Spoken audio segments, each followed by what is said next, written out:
hoi ni sang ni le som ni le pan ni February ni lalpan ako ngay na fangin min white senga he hun hu le ro pui takaye o hoi niya hiyan kilung songin lim le lo taka kan taksa kan charao patyan fakle zon moya ki sarwai tenen hoi ni ki kan manchek kay na durin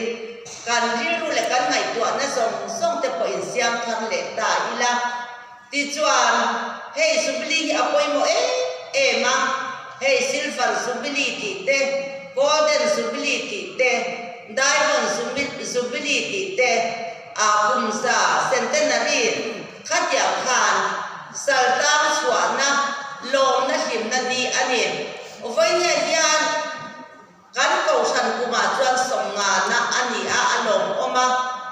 ovai nya hian apoi mo ber katia chu tharau nu na saltam song te se kan na sataka milo obe na song ata te pathian khwai chhuana changa ovoi ni chin chia ta ka kan mi mal nu na kan chung kwa kan ko sana kan khotlama kan rama he golden subili kan man atang hian pathian mal som ner khwai na changa nun thar du om tak mai kan nei cheu the na turin kan sa in riru thar pu in wa sai turin kan so min kan cha tu ani voi ni tu kan si nga hun kan man dan tu chu kha kan sia tong khan lung phun hon na kha upa city la ram ha ka kan advice kan kha ni ti chuan subli dar te kan photo tu na kan in khom na ki chairman na khan ke rongbo tu echilian hi ani ti chuan tran na hla ka thlang anga la sa khona kan nei anga ta chuan Christian Habu Krista ko san dan kan ding number sathum somruk na kha ding kan sa anga chumi zo chuan kan sa fa in tong trai wal na bathian ne na long thu soi na kan nei anga ti chuan kan ko san principal secretary p ke lan chuan thangin lekha chia chuan na anei anga ti chuan me sepol te khan pathian fakle chon moi na hladem na kan nei anga ti chuan samon nei tu hi pg lom na pa ni ani ti chuan kan top na la tu kha kan ram si sta kan pe ti khan ni anga Christian Habu number sanga somriat paruk nga chuan kan top na kha boy pa khacham na kin hun kan ham top don ani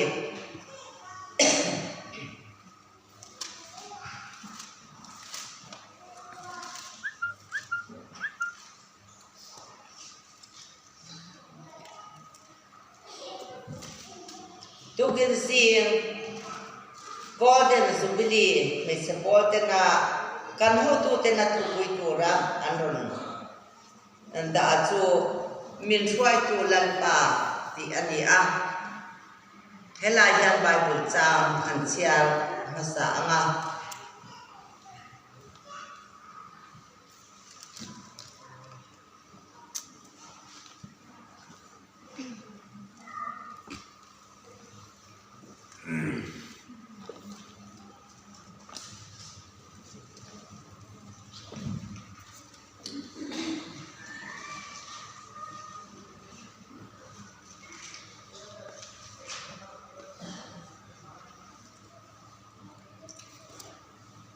Sam number pasarina chang som pani thu hi pathian thu chianin ilongai thang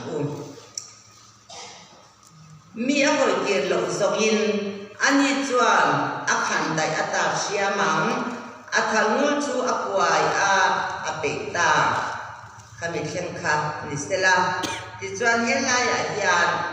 kan chial le anga Samuela pakhat na chang som pani thu kha kan chiarang Samuela pakhat na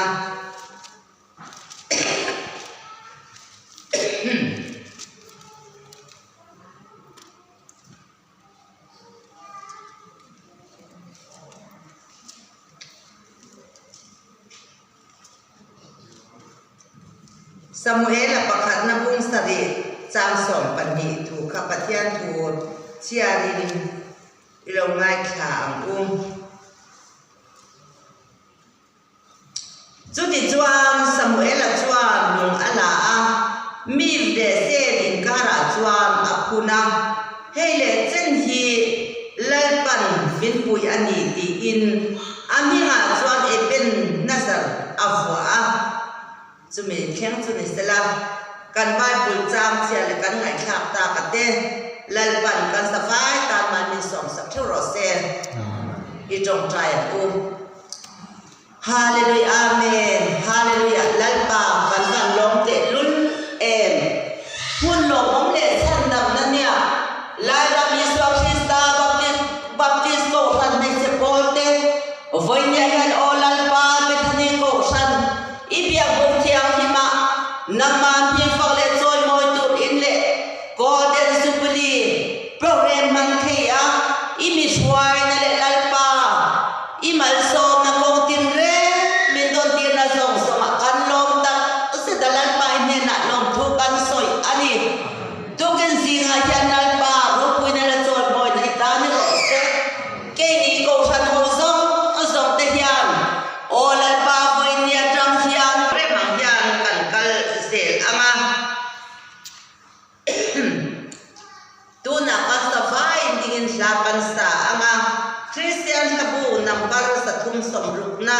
Krista ko santan kan ding di kha kan sai pathian fak le choi moi na lo sam u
Christian Medical Center Hospital min PT Ruido in Kolngai in Kolnatur min PT Lalpa kan ramle namin tawde natur na puanta na mun min PT Amen Lalpa nule panelo tena nule pa anaya Lalpa in Kolnatur anaya natur na motherless home min han PT Amen Lalpa nang ma chan chin cha lo te chan chin cha an the na tur ta na missionary na thon song song te hi lalpa nang ma mal som na le nang mal froi na kan chan ni ti kan si alom thu kan si la che amen hoi dia lalpa he golden jubilee phang hian he rong bo na hi ti nge lom sela amen he rong bo na hian halam lo pan sela i ram kin ni ne lo tur hilalpa Ela ram Yesu Krista baptist ko ran nei chekol mang hian lalpa ram chu zawlo ni sel the na turin khongai takin herong bol ni namin mal min som sakang che amen oini ro puina namin lo changla ko ran te ni ron kam bol se the na turata na chak na thar min khen tule thinlung sal tang zong song te min chua na hun na ni ti sia mal min som sak turin Long to say to kan lalpa to Yesu Krista kan dilo che. Amen. Amen.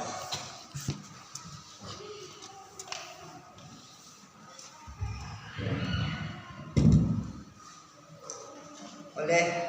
tuna chuan kan secretary PK lan chuan me kan som to anga helai mana tram hian lekha cher chuan na lo ni ro se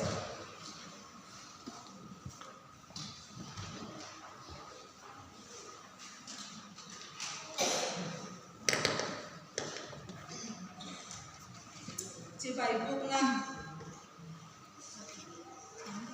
kanal ba iso Krista mingin member zong te mei se pol golden jubilee ci bai ka buk vet a che u hediro pui taka hian in ru chu him na le lom na in lo khasela kan pathian that na le ngil ne na chu in chu ma sha kan tirin lo ro se dal ban thiro pui tak te min ti saka kan lom le ani ti in lal pa i fak thawang u ko inni in man na hian lal pa on puna le ti chakna changin hundwa tak mang theu tur le thara mal sona thar in chu ma lo thleng tur in do sakna kan han vet a che u golden jubilee man ani dan laram iso Krista Baptist Kaushan hi Kaushan pati laram Baptist Kaushan le iso Krista Kaushan te in pum khatalwang sa kan ni a me chepo te chuan Kaushan hu kan bim Baptist me chepo le iso Krista Kaushan du pol ti chu da tha in ming thar laram iso Krista Baptist Kaushan me chepo LEKBKHP din alonita a min hi February sang hi kha adin ni chu ani chumi kum atanga chhar chuan kum sang ti som hi panga chu silver jubilee mang tur chau kan ni amai ro chu kan ko kha assembly in go shan ding masa iso Krista ko shan din cham chu ko shan din cham alo kwan ta ka wangin ke ni me support te puin assembly ka da zu in IKK nu pol din kum ni som hi panga ma sang kha zawa som sari pan hi chu kan din kuma kan lo bang beta a chu ta tama chha chuan kumin sang hi som hi pan hi kum som na na golden jubilee alomita ani ko in February ni ya golden jubilee unit dinya kan man chan chu heli hi LKBKHP lo din chan na ni ani ba ani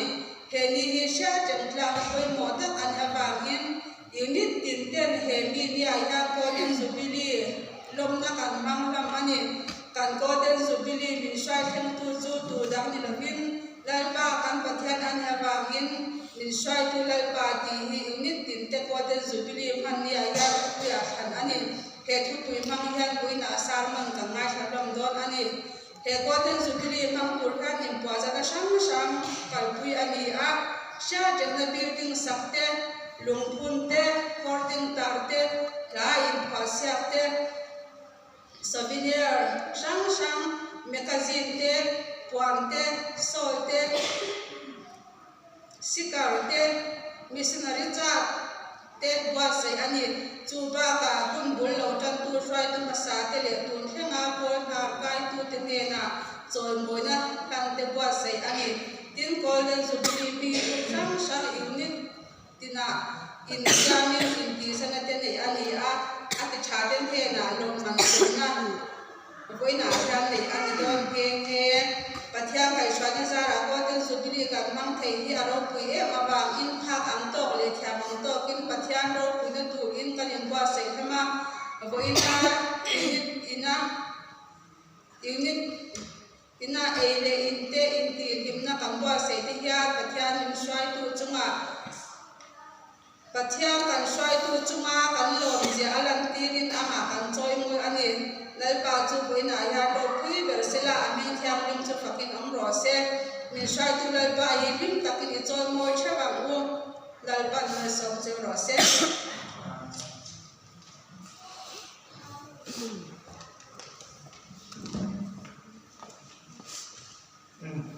ole he kan chap dong in he jubilee kun lo thek tu atan hian na sakakin fakla kwa tu te kha kan hai thak ta am khan thil chi sam ani kwa sai loma jubilee la po hi mi engmo zatin an phwa ta a ti chuan ke ni bethani unit na rem ve ila kan ti hi pi sam ne mi jubilee la phwa ani a tu na hian kan savai no ho te kha helai na lo kal khomin pathian phak le choi moi nan golden jubilee la ilaw sa ule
Isuak Sista Baptist Lokshan may support ni makan som na sa le ani tun ma chuan la pua tu te hi mi bi mi pa ani tlang puya tu na ero chuan pathian mal som na kan han don da bi ka hi mei chia te poin he golden jubilee fakla te pua the minute lalpan min pet karafang hian kan fan nei mani fakla kan ngai thak ta ate lalpan kan savai tan mal min som sak theu ro se amen tuna chuan kan thusil tu kan som to anga ti chuan atop lam hune ro kha chu kan na hau le ri anga tuna hian kan thusil tu ne na hun kan lan to ang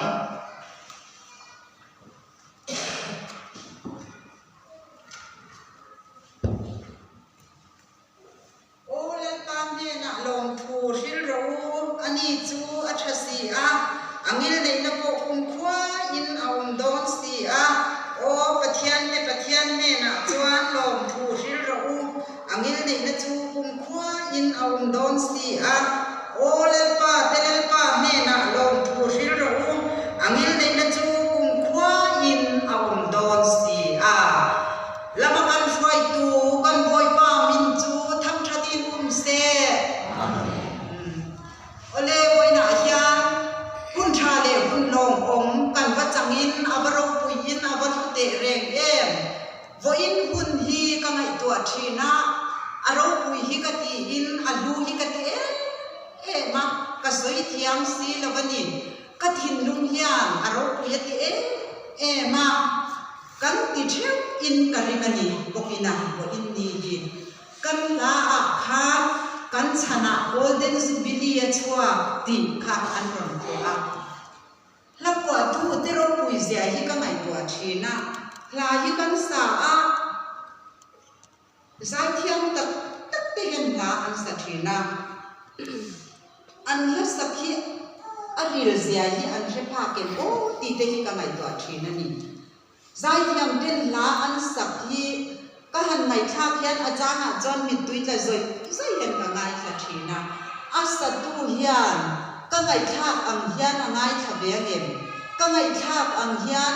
a thuk zia hi re pha ka ngem bo ti hi ka ngai to thina ni voina ko hian kan chana bol zen dubilia chua an han ti hi aro puyani aluani kan chana bol den zubili han chua hi aro pui tak tak a midam tak ten mual an yam to nu in ke ni tham thar van nei te hian zubili te kan han manga voina local khom te hian zubili hi kan mang le to angem kan fa te kan tu te ti lo chuan zubili hi kan mang le to ngu tin ani om lo ba voina hian kan tam tok lo ani anu zia hi kan he tok lo ani hian ka sia a nu ho ta bi ga te hian kan nga ya zubili a han theng him hi nu ho din cham zubili ni ma sela ko ran alo din cham ani ko ran ten rong bol na kanin tran na atanga kum som nga kan kin na ani a ko ran mi zong te voina hian kan tel hei tura kalonga ya ni ma sela hei nu ho de me cho kanin bu hi aboi ma ni ma sela nu ho ten kan ka ani kan golden jubilee ni ti sia a mi hi zong te kan local ko thire re bo hi along ma invite chunga lalpan malsom na ho chepro se ti kha kan cha masadu chewani ole hi boina hian kan ria ta angin golden jubilee mangtur in kanin buat sai a ti chuan golden jubilee kan man do na chuan organizing committee te in siam ve milati in kan ho tu ten ruam man na an siama ti chuan organizing committee te din ani a meeting lo ber hi organizing chairman atan te nyan han ta a ruam man dan ka thiam lo a ti nga lo thil ani a Joshua Israel fa ten ne na Jordan lui an kai don khan in lakal nga lo na ram ani a chuwang chuan phim khurle ro uti a asoi ang khan kan la ti nga lo thil ti dur hian shiat na rem dei lo mi kani a rong bol pui te tho pui na te le advice min pe tu ram te board member te kan advisor te kan thalai lam te nu ho thanim mai swal te atanga advice chi sang awangin tun din hun hi kan thlem thei chawani tun din huna po hian ti lo ta tak kan ne kan ti lo mei pia lama kan ti china po ti fel lo tak kan ne ani ni ma selang ahun ateng ro ta tuna hian kan mam me zel ani a chuwang chuan pathian le ko than ho ten kan ti fel lo na te kan hiat tok lo na te kan ti dik lo na zong a te min ngai dama min rethiam a min en rem sak tur in kan dir masat bok che ani ti chuan hei thudam tak thuma soi tur tak a omin ka ria a ve ina mani chan chin hanin soi hi thil ngai tha nuam lo ani angai thatu te ta ngai tha kan nuam lo kan mu vek kan hre ti ani chu wang chon ngai tha nuam lo ni ma selangin ai ma chen te chu ka han soya min hre thia ila ki chuan ke meeting lo be mei hi golden jubilee thu cha soi tur kin ruat ka han mi le ma hi katan mal som na ro pui tak ani he ya yo hun ro pui hi van le kho ve la hian ke hian ka chang to don chuangin ka hrelo ani aro pui hi ka ti in alu ka ti ma voina hian mi hring tam kuma kum som ruk le pani kaman zo na ni chia ani voin ni kum som ruk le pani kakal kuma golden jubilee thu chak soi thei in pathian le ko ran ho te ma a lalpa min roi tu ti thu pui mang a thu chak ka soi tur hi kalong e ma amai ro chu ka soi thiam don lo ka soi thiam don lo a thu chu ka soi thiam don lo ni ma sela pathian min roi na kha kan thin lung thawin ngai to zo ila lalpa ni min roi tu ani tak me ani di kha kan thin lung hian ngai to zo tu in ka cha pasalu bok cheu ani chu bang in koina hian o lalpa me na long thu rilula an lalpa me na long thu ril ro ani chu athasi a ti in kan pathian thu in min hilak ni china kan ngai kha a lalpa me na hian long thu cho lo hi chu soi tur kan nei lo a hele chen hi min thruain min en kola faklasiam tu ten hele chen kum tam min thruai tu ti a an lo soi am in hele chen kum tam hi lalpan min thruain jubilee hian min thruai thleng a along kum tak meu ani pathian thu thiang him chiarin mingai tha angu sa number za som hi parna chang thum atanga chang ma zobin ngai tha angu sa number za som hi parna chang thum atanga chang ma zobin ngai tha angu lalpan khiro pui taktemin ti saka kanlo le ani olalpa salakan tang hi min roi kir le ang che chim rama lui te angin mitui ka chunga tu te chuan him takin an a tang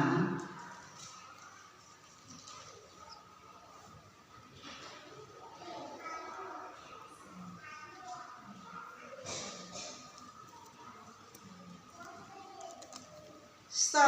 somriat le pangana ngai thale angu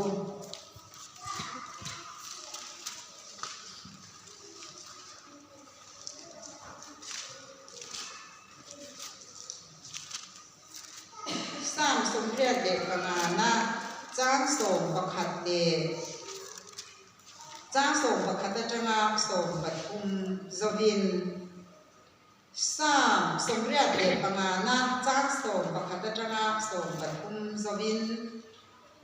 thu tak chu le tamin a chor chua ka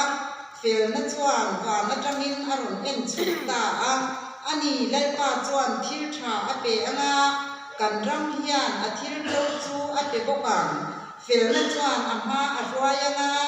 an hiap te chu konga asiamam an hiap te chu konga asiamam a kan sia de tu me nge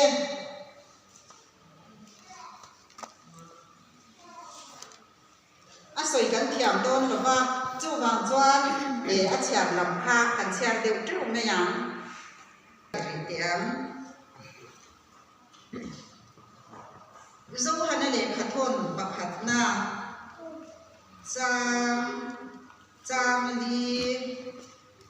chang li atang khan chang zovin zo hana le khathon pakhat na chang li atanga chang zovin thu tak le mangai na pa me na ta thu pe kan mu khan ifa tu te emo thu taka omin ka mu awangin kalong le ani me che tha ine na thu pe tharazia ang ni lovin ati rata kan nei ang khazia zo in kan in mangai na ton na tur in ka ngen chia ma je tin hei hi mangai na ani ama thu pe ang ze ta kan kum hi thu pe ati rata in hia tang chu hei hi ani chumia chuan in om tur chu pathianin kan bible chang mai thang te kan za ta patharin malmin som sakro ste amen tuna hian pf lalbia zwani pathian fa le choi moi na la saturin กะโลสองพุทธนาประแค่ฝักเล็จอยมอยนานล่ะเราสะพดเราเสให้อินบวชใส่น้ำมันตัวนี่แล้วว่ากะริรัวนิสานะท่านะองค์สปะปะโฟนะหลา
อันนี้ตัวรังตัดเดปอินอาศัยไทยระวังที่มาเสลามและปารคุยนาน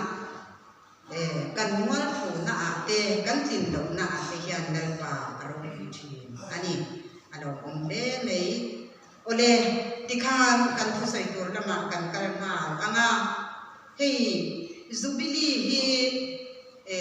อารมณ์ปุยเมียจูบิลีลาวชัวนะฮีมูเซียนเนี่ยนะปะเทียนเงี้ยนะอาลุสอยอันนี้อิสราเอลฟ้าเด็กข้าไอกุตาจังอินมูเซียนอาไว้สวะติจวนกันนันรำช่วยเห็นตัวอินทะเลระคุณเรย์ตัดลัลปันอาไว้รำติจวนกันนันรำอันดูคุณากันนันรำอันข้อสักคุณาคานทิลอันองตานตัวองฟรังชังค่ะมูเซียนเนนักคานปัทยานินอันนี้จูบิลีฮีเลวิติกัสตาเฮียนกันมุฮัสเบรเลวิติกัสพุ่งสมนิปัง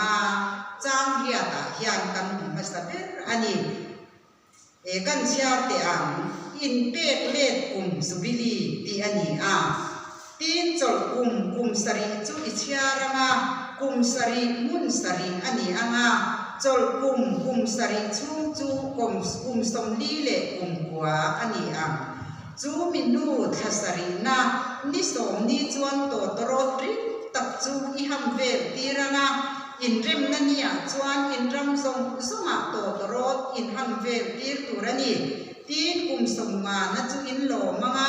รัมชุงทรงสมาจุตาทรงสมเนนาจะเลนนัทูอินพวงตุระนีอินตาจุบิลีอันนี้มิตินอินมานีตั้งอินตาเลมิตินมานีอินชูคุรเทบะอินองเล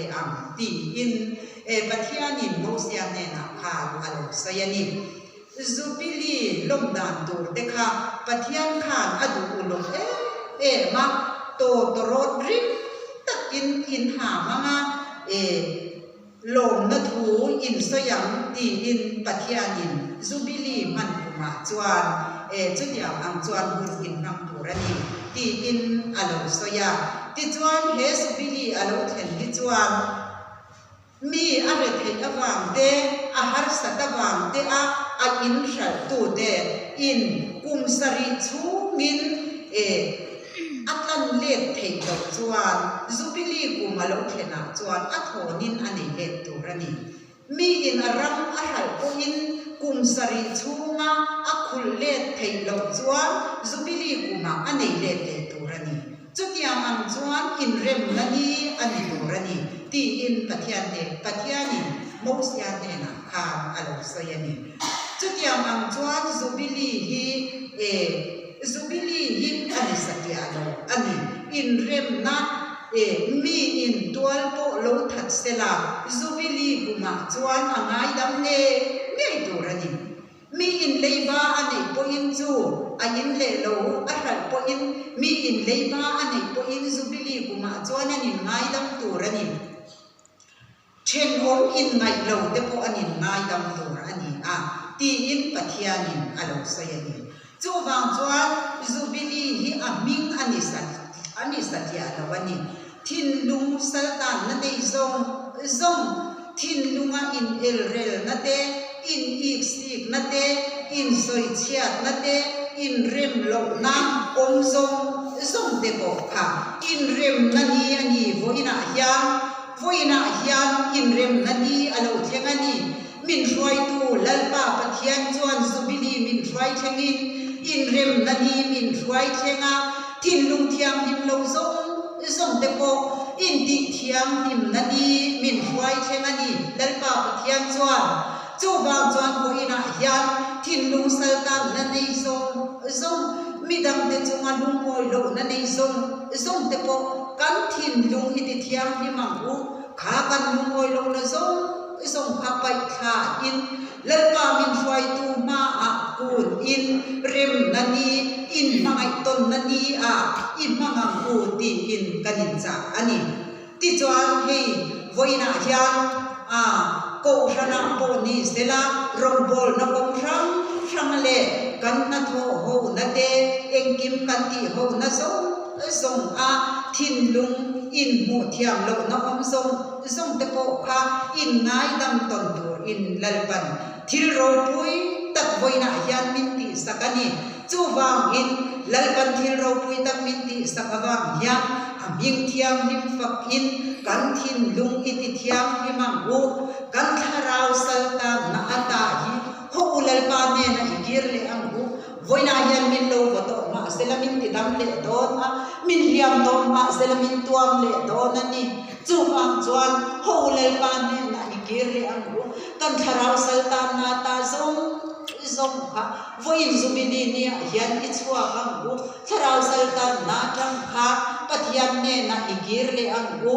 วันน่ะยันทิลโรปุยตักเลปันมินติสักซีกันรัมเฮลัยรัมอิโซคริสตาบัพติสโกฟรันกันินตีตุนมาจวนอีเกอิโซคริสตาโกฟรันเตลายรัมโกฟรันเตขานกันโอมาขาอิโซคริสตาโกฟรันเลลายรัมโกฟรันพุ่มขัดมินเสียงริมโบฮีกันมาช่วยตูมินช่วยตูลัลปาปัทยานีดีฮีอาจารย์มันนี่ kan rama hian lam jiang le zwalani ko ran patni rorel na ran ve assembly ran ve a om missionary chong dan ran ve a om pum khatamin han siam rimot ko lalpan hian kan ram he ani he kan lai ram hi a ani he kan lai ram hi lalpan arong bol tur in min du a chu wang chon pum khata min siama ti chon chu pum khat ko ran chu kum sam khat le zakwa le som sari pani a alo ding a sam kha zakwa som sari pani a trăng in kan ron kal ze la pum khat ko rana kan lo omin voina hian kum som nga lai mei se pol te min frai them hi alo om in aro pu ma thin lung lim tak le lon tak in thin lunga har sat na te chung kwa a emo khola ya emo ni tin kan khosak da na emo har sat na nei zong te po khan chu kan har sat na zong chu pai kha in lalpa min fai tu lalpan thil ro pui tak min ti sak na ni a hian lim tak le lon tak le thin lung thamwa tak le thin lung tho vek tak in thin lung thiam him tak pu in ti omang u in ngai dam na tot ton na ni ani rem na ni ani kan rem lo zong te rem in kan thin lung midang kan rem lo nai mo lung oi lo na kan nei na zong te ko kha pai tha in voina yan thin lung thiam him tak pu pathian ne in rema kan om the nge na tur in kan thin lung i ti thiam hi mang u zubili chu rem na ni ani he rem na ni ro pui tak me tharau sal dam te ti sal dam te are theina po ya dam te har sat na chi ram po ya dam zong te chua zalen na ni ani chu wang in kan thin lung sal tan na tharau lang nun kan sal tan na zong ata hi chua ram idum theu deng u ti in kanin cha du bok helaya pathian thu akan ngai tha ang khan zo hana le khathona kan ngai tha ta ang khan me che tha ine na thu be pharsia ang ni lo in akirata kan ne am kha sia zo in kan in mangai ton na tur in kagen chia ma che ti zo hanan alo soita ang kha atirata ang ni lo in pathian thu be ang zo khian in mangai ton ang o pathian in min mangai ang in pathian thu be ang in mangai ton na ni tan bo in hi mang ang u chu tiang tur chuan lalpan he hum lo le chan dam na ni thiro pui tak min ti sak na ni hi mang ton theu te ang u ti in kanin so min kanin cha tu ani thu sei tak soi tur em po parhelova amai ro chu alo hum ma vo in ang hun ni te hi e chun lama te po program te kan mang le dona chung program chi ram kan man tur zong te po chuan thin lung thiam rim tak amang in lim na le lom na in mangai tom na in hun mang ila tu na tang chuan he subili kan man na atang hian kan thin lu sal tan na in huat na in ngai lo na in ik sik na in el rel na zong ha pe tha in mangai na le in rem na in lalpa min hruai tu nen lam hi pan in lalpa min hruai na konga hian tu na tang hian ke i pen thar te ang u ti in kanin so min kanin cha tu ani kan tu soi thei tun tlem te chu lalpan kan sakai ta atharin mal min som sakro se amen pathian ma trong tang hallelujah amen hallelujah min hruai na han chon ka kalam katan kong ti khanisi ki apak la siam toi malo soi ang in lalpa bo in nya hian subili hun rem na ni min hruai thlem he min hruai na hian kan lo ma kan malam hun kan kal le na tur hian I kong te kan hiat thiam the nge na tu in I thu cha to te kan soi te kha lalpa pathian du tak min mangai tu lalpa chu min roi tu ani nge ani ti min hiat chian tir tu ani nge the na ta a mi mal tin nun a nang in mal min som sak nge tu in I kong ai tran pui na kan ro tir che ani min roi na song along thu sei sungin kan lalpa so Krista min kan tir che amen le na chuan chen ne ta kun ka de to le top lam kan lo nei don to anga hei kan kho ban hua hian fellowship na he lai na kan nei le anga chuta bin kai phai tu tur te chu pilal shili pilal chua di le pilal chuan thangi te an ni anga di chuan kha kan hung lama debate te quiz te talent show te kan ti kha khamiloman te pro kha helai huna pek sem ani anga ti chuanin try to masa te citation lana te po nei ani dona voinia hian tu ma ni in lama holovin helai mona hian thanem ngai de ang takin kan pore hi ti lo thing tua ti lo thing tu kan ni che thena turin kan savai main tran I potlang le ang uti kha kan in som le poka ti chuan hi kan ko than chung kwa hian kum som sari le pangachin keima ni me chia te panga kan oma chung ten he na ko chuan choi moi na thil pek hlan na te pok khan nei ani le do na tiang chuan kan program kan pa hi ingai ko no cheu ti kan in som kan gen tu ani ti chuan kan safaya pathian kan fakle kan choi moi turin Christian na pu number sanga somrat parukna kan ram shista kan pe dikha dingin kan sa anga ato ba boy pa chacham na kin kan bun kan ti top don nia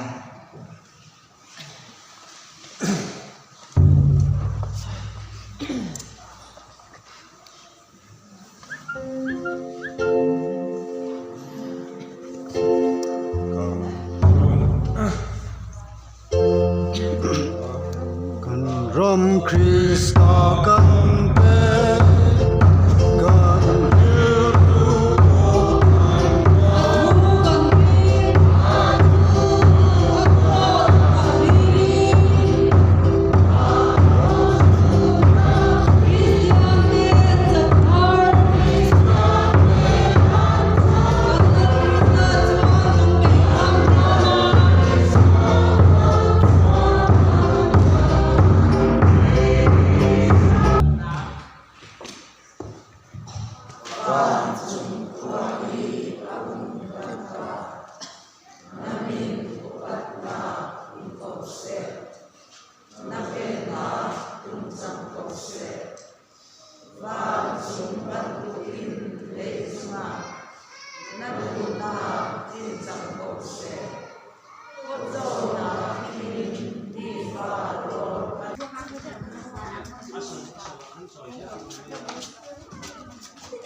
No, but then.